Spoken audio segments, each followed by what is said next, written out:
రోజా గారు ఎలాంటి మాటలు మాట్లాడారు అనే దాని మీద ఇప్పుడు హాట్ టాపిక్గా మారింది. అందరి మీద ఆవిడ నోరు ఇలానే పారేసుకుంటుందని మాట్లాడుతున్న పరిస్థితి.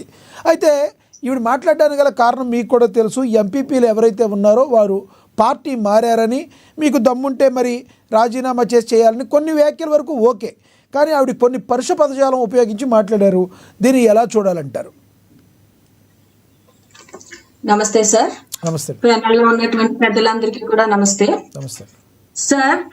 అసలు ఈ వైసీపీ వాళ్ళకి మొన్న ఎలక్షన్ లో ప్రజలు తరిమి నేలకేసి కొట్టినా సరే కొంచెం కూడా బుద్ధి జ్ఞానం అనేది ఇంకా రాలేదు సార్.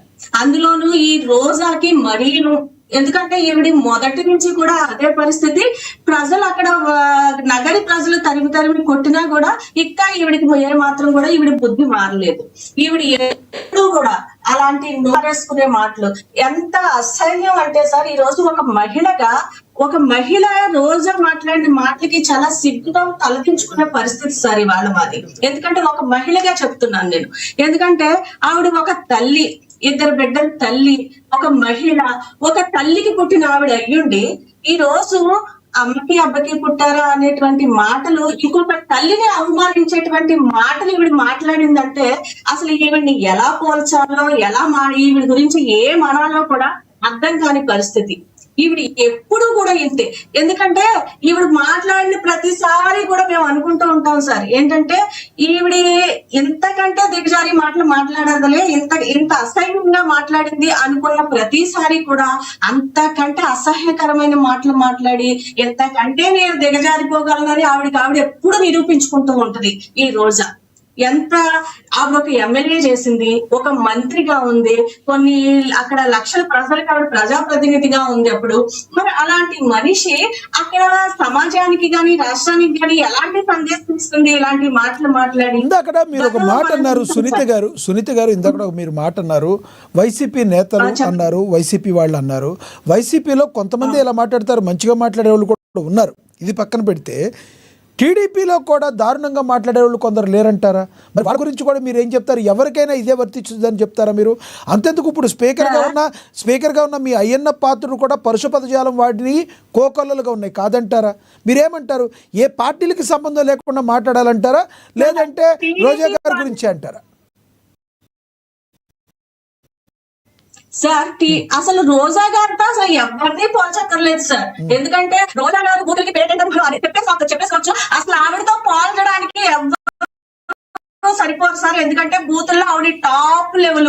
అసలు వైసీపీలో ఉన్న బూతుల నాయకులు అందులో కూడా ఈవిడే ఫస్ట్ ర్యాంక్ అనమాట. ఆవిడతోటి ఎవరిని పోల్చక్కర్లేదు. టీడీపీ వాళ్ళు ఎప్పుడూ కూడా సద్విమర్శలు చేస్తారు సార్. ఎప్పుడు కూడా బూతులు మాట్లాడే నాయకులు టీడీపీలో లేరు.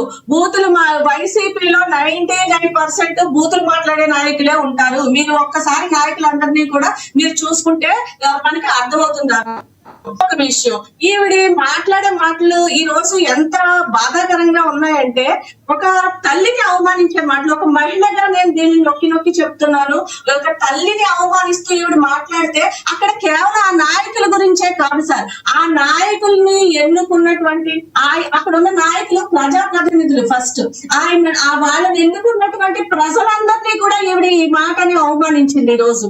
అది చాలా బాధగా ఉంది సార్. ఎందుకంటే ఆవిడ నోరుకి ఒక అర్థం అనేది కావాలి, ఒక అదుపు అనేది కావాలి. ఈ రోజు అసలు నగరి ప్రజలందరూ కూడా ఈవిని ఎంతలా తరిమి కొట్టారో ఒకసారి మనం గమనించుకోవాలి సార్. ఎందుకంటే చరిత్ర తిరిగేస్తే నగరిలో ఎప్పుడు కూడా ఏ పార్టీ గెలవనివ్వండి, ఎప్పుడు కూడా 4,000, 5,000 మెజార్టీతో ఎవరు గెలిచినా కూడా 4-5,000 మెజార్టీతోనే గెలుస్తారు. కానీ ఈవిడ మొన్న ఎన్ని వేలతో ఓడిపోయింది సార్? 45,000 పైచిలకు ఓట్లతో ఓడిపోయింది. అంటే అక్కడ ప్రజలు ఈవిడ మాట తీరు గాని, ఈవిడ నాయకత్వాన్ని గాని, అసలు ఈవిడని గాని ఎంత అసహించుకుని తరిమి కొట్టారో మనం అర్థం చేసుకోవచ్చు. అలాంటి పరిస్థితుల్లో ఈవిడ అసలు నగరంలో అడుగు పెట్టడానికి కూడా అక్కడ ప్రజలు ఇష్టపడట్లేదు. ఒక మహిళగా చెప్పండి, మీరు రోజా గారికి చేరవేసే విధంగా ఒక మహిళగా చెప్పండి. మరి విమర్శ చేయాలంటే ఏ రకంగా చేయాలంటారు? రోజా గారికి మీరు ఒక మహిళగా ఏం చెప్తారు?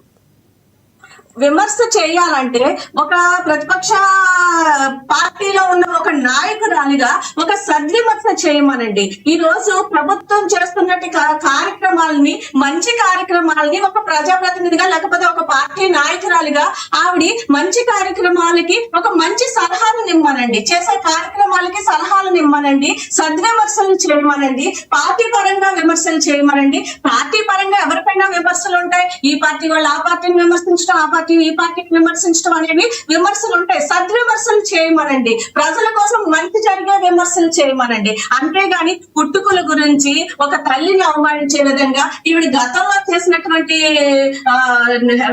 చేష్టలు, వెకిలి చేష్టలు మీకు గుర్తే ఉంటది. మన పవన్ కళ్యాణ్